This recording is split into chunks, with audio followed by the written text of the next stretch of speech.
সুপ্রিয় শিক্ষার্থীরা, আমরা সার্চ বইয়ের 9 নম্বর পৃষ্ঠা নিয়ে আলোচনা করব। একটি অসাধারণ বই, মুখস্থ করে নয়, ছবি এবং ছন্দের সাহায্যে খুব সহজে সাধারণ জ্ঞান মনে রাখতে পারবেন। আমরা এখনই প্রমাণ করে দিচ্ছি যে কিভাবে আপনি ছবি এবং ছন্দের মাধ্যমে সাধারণ জ্ঞান মনে রাখবেন। আমরা যে বিষয়টা শিখব, বিশ্বের বৃহত্তম 5টি দেশ আয়তনে। তার মানে 5টি আমরা বৃহত্তম দেশ বের করব আয়তনে। এই 5টি দেশ কোনগুলো, এগুলো আমরা মুখস্থ করে নয়, আমরা ছবি এবং ছন্দের মাধ্যমে শিখতে চাই। দেখুন, এই যে রাখা নামের একটি ছেলে যুক্ত করলো চীন এবং ব্রাজিলকে। তাহলে রাখা যুক্ত করলো কাকে? চীন এবং ব্রাজিলকে। তাহলে চীন এবং ব্রাজিলকে যুক্ত করলো কে? রাখা নামের একটি ছেলে। জাস্ট এতটুকু মনে রাখলেই আপনি 5টি দেশ খুব অনায়াসে এখান থেকে বের করতে পারবেন। দেখুন কিভাবে।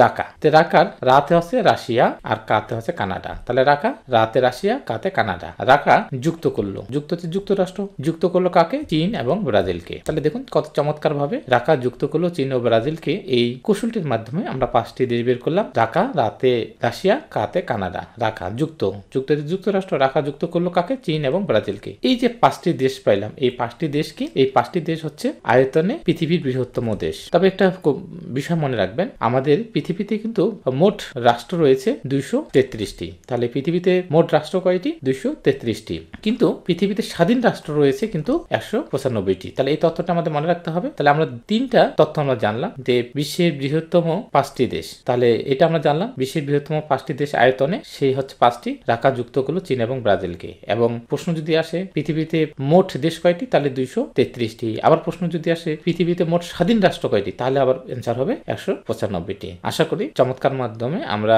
আজকের বিষয়টা শিখে ফেললাম যে রাখা যুক্ত করলো কাকে? চীন এবং ব্রাজিলকে। এই 5টি দেশ হচ্ছে আয়তনে বিশ্বের বৃহত্তম 5টি দেশ। আর এই চমৎকার কৌশলগুলো আমরা সার্চ বইটি থেকে নিয়েছি। একটি অসাধারণ বই। এই বইটি আপনার সাথে থাকলে আপনি যে বিষয়গুলো মুখস্থ করে করে পড়তেছেন, সেই বিষয়গুলো মুখস্থ করে পড়তে হবে না। আপনি এভাবে ছবি এবং ছন্দের মাধ্যমে খুব সহজে মনে রাখতে পারবেন। আর এখানে তো আমরা জাস্ট কিছু নমুনা নিয়ে আলোচনা করতেছি। আর বইটি একটি অসাধারণ। বইটি যখন আপনার হাতে থাকবে, তখন প্রত্যেকটা পৃষ্ঠায় আপনি ছবি এবং ছন্দের মাধ্যমে সাধারণ জ্ঞানে অসংখ্য বিষয় আপনি অনায়াসে মনে রাখতে পারবেন। আজকে এই পর্যন্তই। সবাইকে অসংখ্য ধন্যবাদ।